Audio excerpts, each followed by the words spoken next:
I'm Chris Savage, and this is Savage Circuits TV.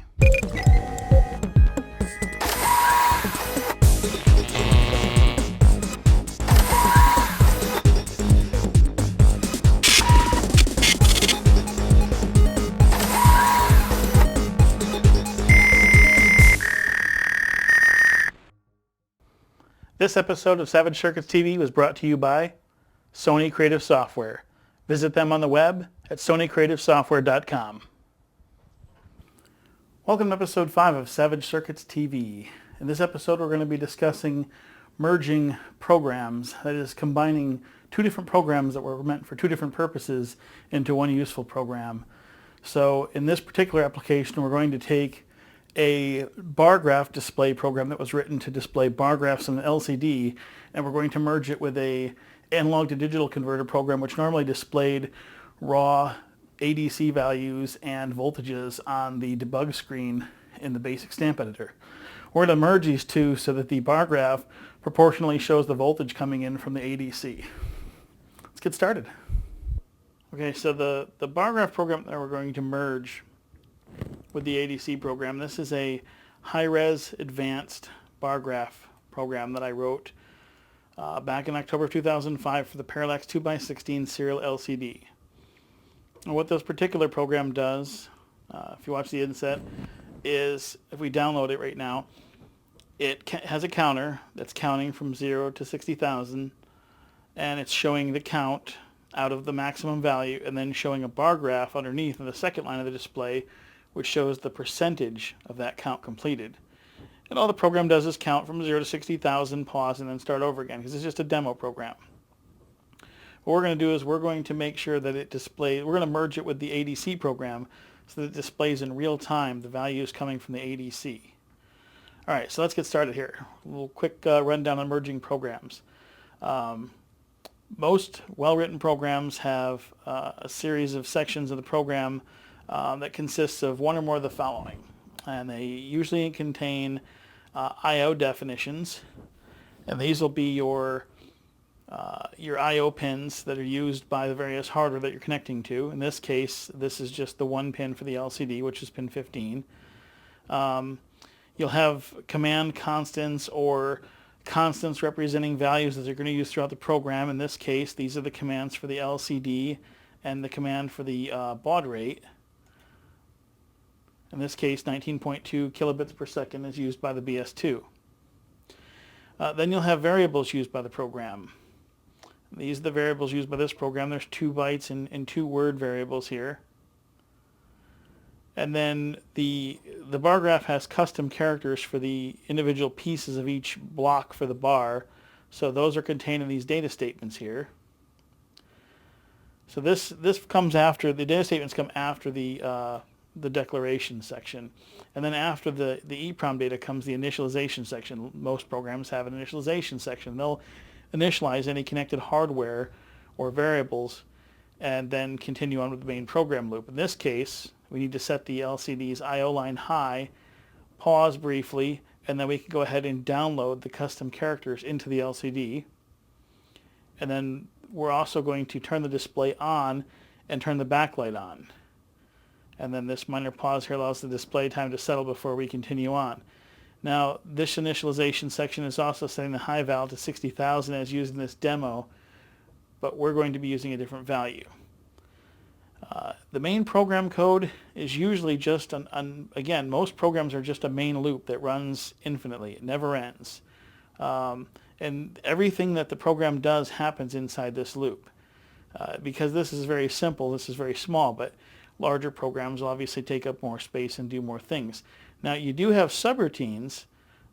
Good programs will have subroutines that use any section of the code that's repeated will often be made into a subroutine that's called several times for efficiency.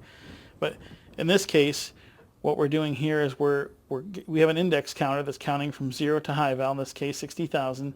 It's going in steps of 100 to speed up the display. And then each time it does it, it calls the display bar graph routine to basically display the current count and percentage.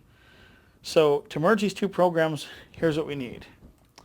We need to go back up here. We need declarations. We need the I/O pin declaration. We're going to copy that right now.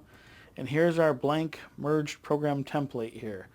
Merged program, and we're just going to go ahead and copy this IO definition in here. Then we're going to go back and we're going to grab the LCD commands and the baud rate, because we need those for the LCD. So we'll copy those into the constant section here. Next is variables. So we'll go back and we'll get the variables used by the LCD. We'll copy those into our merged program. EEPROM data. Again, we have the custom character definition, so we'll go ahead and grab that. Plug that in.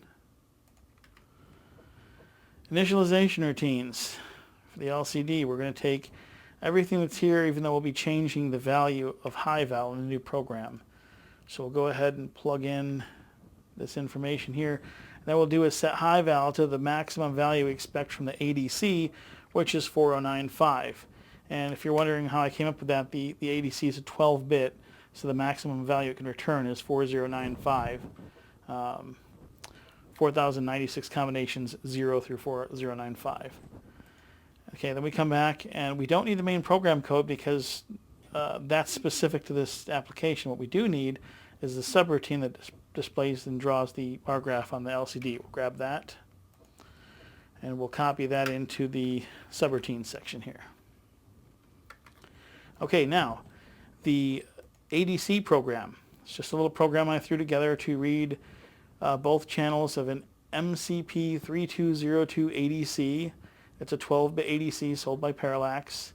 They also have a 4-channel and an 8-channel version of the chip. What's important right now is to just grab the information here we need from this program, which is the IO definitions. We'll paste those in. Now, you'll notice when you're going to merge programs, the one thing you want to check for is conflicts. When we paste this in, we can see that the ADC uses pin 0, 1, 2, and 3. The LCD uses pin 15, so there's no conflicts here. But it may happen that you merge two programs that use the same pins for something, and you may have to make adjustments. Again, a good program will deal with that by just making changes here, and it'll automatically make the changes throughout the program because you should be using constants. Again, we'll go back here and we'll grab our constants, which in this case is just a conversion constant for converting the counts from the ADC into millivolts. So we'll go ahead and add that to our constant section here. And then variables. Here's the 3 variables used by the ADC program. We'll grab those, merge those in. There is no EEPROM data used in this program. The initialization routine just originally drew kind of a template on the debug screen for displaying the counts and the voltages for each channel. We're not going to use that. And then the main program loop, again, was specific to this program. But what we do need to garner from this is that for each channel to display the information, we need to set the channel to this pattern. And this was for channel 0 here, and this was for channel 1. And then each time we'd call the go sub read ADC routine. So when we call the go sub here, when we call the subroutine rather, to read the ADC, we have to have already set channel to the pattern we want for channel 0 or 1. So we'll leave that for now, but we do want the subroutine here.